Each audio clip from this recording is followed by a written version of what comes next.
Hey everyone, welcome to another episode of WTF. I'm Will. I'm Trevor. And today we're reviewing the movie The Irishman. Yes, The Irishman. The long anticipated movie from Martin Scorsese. Yes, produced by Netflix.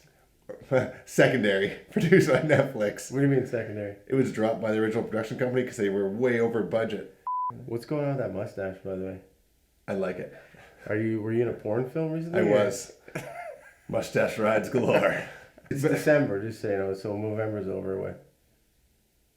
Yeah, alright. This movie stars Robert De Niro, Al Pacino, Joe Pesci. You ever heard of these actors? Never. No, yeah. Okay. Anna Paquin, Harvey Keitel, Bobby Cavanaugh. Yeah. Stars everybody. Everybody. It's a great director, great cast. So yeah, once again, going in with huge expectations. Yes. Okay, so this is Martin Scorsese, obviously known for Casino, Departed, Goodfellas, among tons of other movies. Yeah. Raging Bull, I mean, you can't not talk about that movie. Silence. You didn't like that movie? Did you? Yeah? It's a classic, dude. A classic that came out a year ago.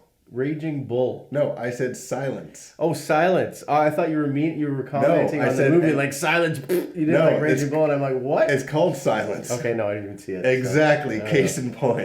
The Irishman actually was, the original title was I Paint Houses. Yeah. Basically, it's about a mafia hitman who recalls his involvement with the murder of the Teamsters frontman, Jimmy Hoffa. So give us your take, Will. Give us your take. You know, it's... Oh, you just can't put it into words, can you? Do you know what? It was, for the length of the movie, it was very enjoyable and a very quick 3.5 hours. I felt like this movie could have been... Look, Mother's Brooklyn was like 3 and I was like dragging, like just watching my watch. Yes, that did drag for sure. You know what I mean? So, but this movie, honestly, could have cut an hour out of it. Probably. It could have been 2.5 hours. That's the feeling I had after this movie was, okay, they're getting older. I'm getting older. Yeah. I felt like the filmmaking was getting a little bit older. Still great filmmaking. Would you have preferred Scorsese directing this film with a actually younger cast? Would you prefer someone who's actually 40 and then they just aged him up? So getting a 75-year-old. Maybe I'm used to that, and it kind of would have felt better. Would you have preferred that? Probably. So how do you feel about the de-aging process?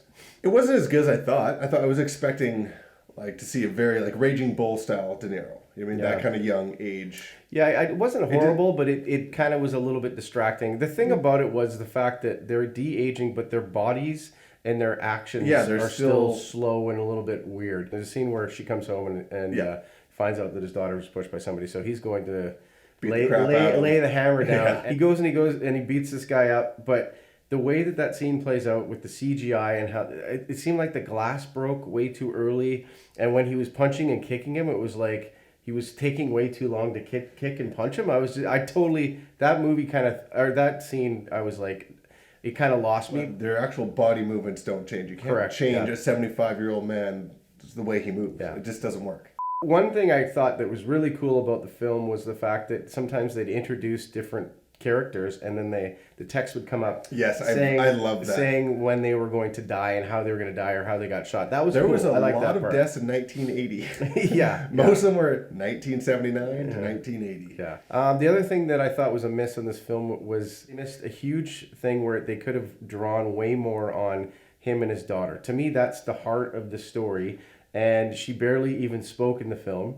But every time there was like a scene between the two of them, you could tell the tension, and that's the stuff that would have made a good movie. That's, to me, would have made the movie more. And there was no emotional connection between any of the hitmen, any of the hitmens and their wives. Exactly. Or nothing. You're right. There was no heartstring pullers by any means. Yeah, and that, to me, that's another reason why the movie didn't work. I wasn't invested in him enough to really care that much. Oh, spoiler! Jimmy Hoffa may have been killed. One of my favorite scenes, getting back to the relationship with the daughter, is when he goes into the bank and he's standing in line and you don't see the tellers, and he lets that one guy go ahead because he's trying to get to see his daughter because she's working in the bank. I love that scene because you could just see that he's trying to reconcile with his daughter and she won't let him, and she's a bitch. She's not a bitch. She didn't like her dad because her dad was a hitman. Yeah. What kind of rating system are you going to work with today? A gun? Or paint.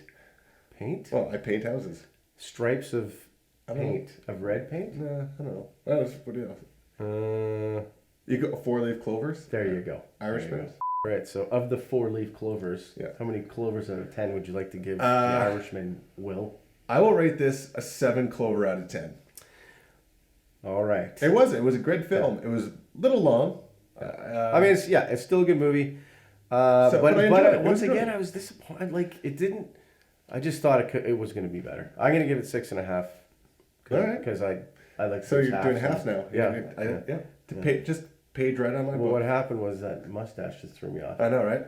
Okay, trailers you want to talk about there today, Trev? Well, I did go check out Jay and Silent Bob Reboot. And?